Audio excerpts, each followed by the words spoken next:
Just beneath the cheerful roots of Pokemon Red and Blue, there's a different, broken version of Kanto you can still access. For decades, players have used long-forgotten knowledge to trigger glitches that reveal a digital underbelly, a place where the rules can be bent in fascinating ways. Today, we're exploring the most forbidden glitches you can still perform to see a side of Kanto the developers never intended. This is a journey into the lost secrets that prove the world of Pokemon is far more malleable than you ever imagined. Number 1. The Ghost of the Safari Zone. Our journey into the past begins with a simple, closed door. When you return to Kanto in Pokemon Gold and Silver, you'll find a lot has changed. Cinnabar Island is a volcanic ruin, and in Fuchsia City, the iconic Safari Zone is temporarily closed. The sign says the warden's on vacation, and you can't go in. A simple, sad change for a new generation.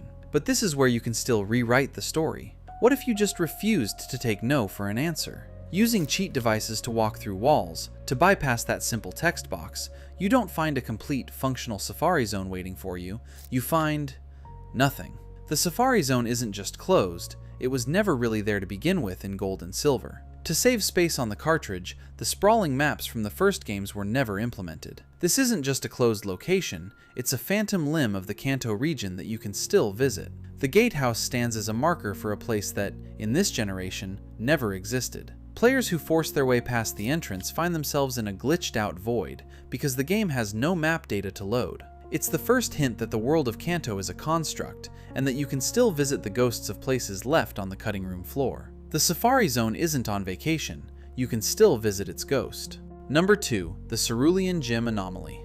Some forgotten glitches are more subtle. They aren't world-ending paradoxes, but small, fascinating oversights you can still find. Our next lost secret is found in the most unlikely of places, the Cerulean City Gym. When you revisit Misty's gym in Pokemon Gold and Silver, you'll see the same familiar swimming pool design.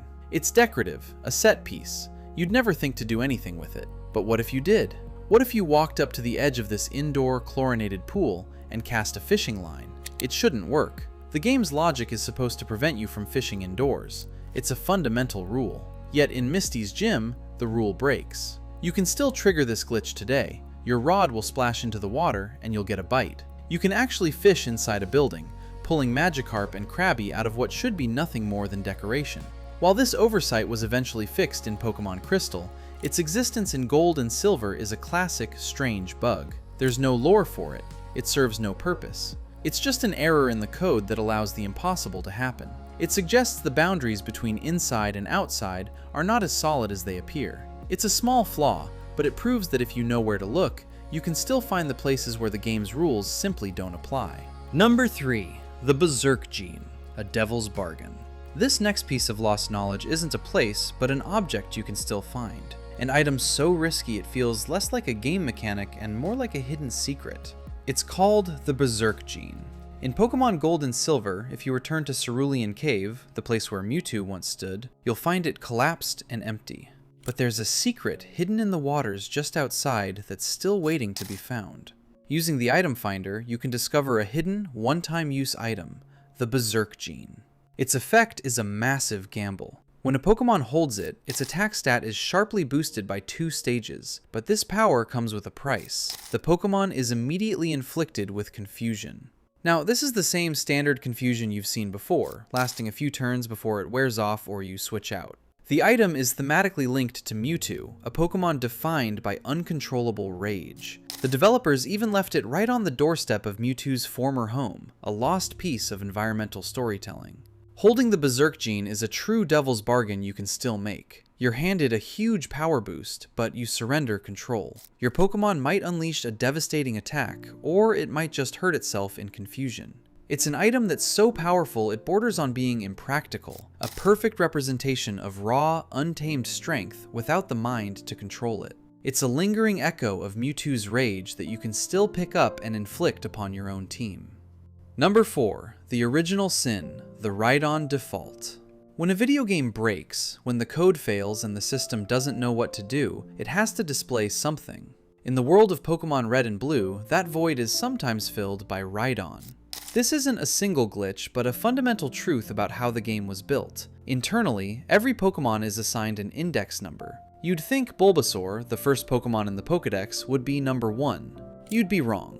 The very first Pokemon in the game's internal species list is Rhydon.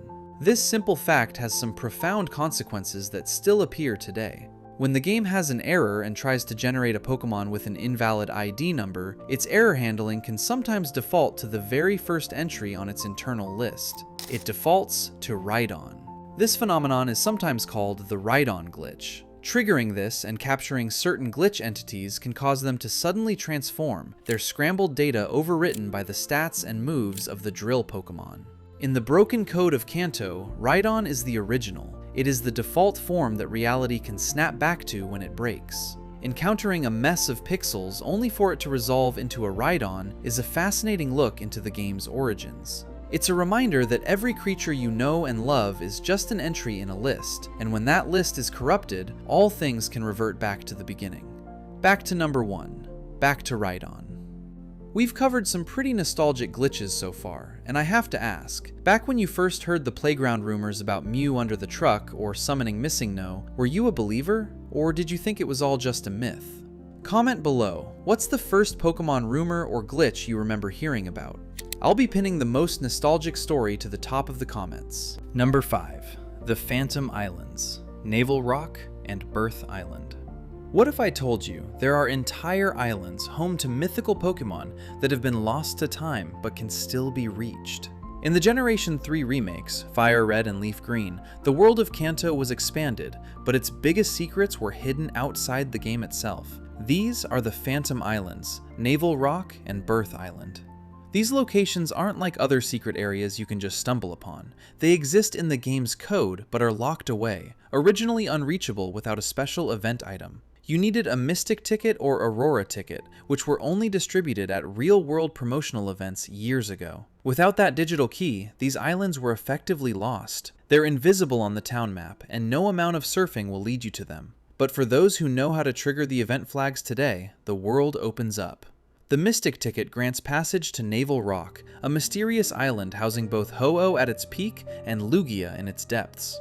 The Aurora ticket unlocks the path to Birth Island, where a cryptic puzzle was the only thing standing between you and the DNA Pokemon, Deoxys. Although these islands are reached from Kanto, they're their own separate domains. It makes you wonder what other lost content could be found in the newer games to come, waiting for modern players to find a new way to turn the key. Number 6. Glitch City, the Collapsing World. Most glitches are fleeting, but some lost glitches are an entire destination, a place you can still travel to, a place where the world of Pokemon is actively rearranging itself. The community has given it a name, Glitch City. There are a few ways to reach this strange landscape, but the most famous involves a trick with the Safari Zone's step counter that you can still perform. By executing a precise sequence of actions, you can confuse the game into thinking the Safari timer is still active even after you've left. When that timer runs out, the game tries to warp you back to the Safari Zone gate, but the mapping data corrupts. When you exit the building, you step into chaos. Glitch City is not a single place, but a mangled, unrecognizable version of whatever map you were on. The screen is a jumble of random tiles, text, and shredded pieces of the environment. Trees appear in the water, walls become walkable, and paths lead to nowhere. You can get permanently stuck. In some cases, the very act of opening your menu can cause the tiles around you to shift and change, as if the world itself is unstable. Walking through Glitch City is one of the most unique experiences in Pokemon. There's no goal, there's no reward. It is a raw, unfiltered look at a video game world falling back on its raw data. It is a lost world you were never meant to see, where any step could crash the game. It's the ultimate lost destination, a journey into the literal broken code of Kanto that you can still take. Number 7. MissingNo, the glitch that broke the world. There are glitches, and then there is MissingNo, an icon of game-breaking power that you can still summon today. It is without a doubt the most famous lost secret in all of Pokemon. Its name is short for missing number, and it's the game's response when it's forced to generate a Pokemon that doesn't exist. The most common way to trigger this encounter involves a specific sequence of events. Watch the old man's Pokemon catching tutorial in Viridian City, then immediately fly to Cinnabar Island and surf along the eastern coast. This sequence tricks the game. The game temporarily stores your player name in a part of memory that, on the Cinnabar coast, is read to determine wild Pokemon encounters. Since that coast has no valid data of its own, the game reads your name instead, resulting in an attempt to load a missing number.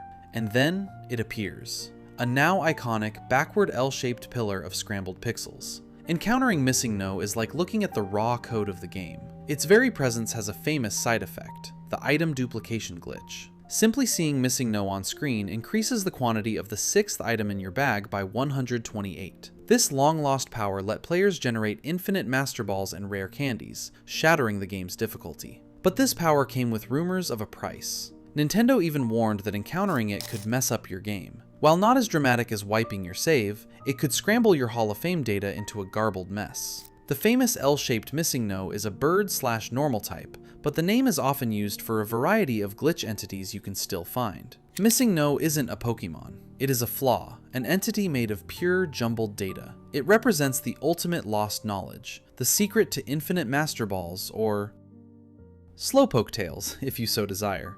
Hidden within a game-breaking entity you can still find. It is the ghost in the machine, and the #1 lost glitch of the Kanto region. From phantom buildings to collapsing worlds, the lost glitches of Kanto reveal a fascinating truth. The game we grew up with, the world we thought we knew, is a malleable illusion. Its rules can be bent, its reality can be broken, and its code contains secrets that you can still uncover today. We've seen that maps can be an illusion, the laws of physics are optional, and raw, chaotic data is always lurking just beneath the surface, waiting for you to trigger it. The developers may have built Kanto, but it's us, the players, who continue to discover its lost secrets and forgotten glitches. What's the craziest glitch you've ever triggered? Did you ever dare to summon MissingNo yourself? Let me know down in the comments. And if you want to keep exploring the lost corners of video game history, be sure to subscribe. Until next time, stay curious and keep digging.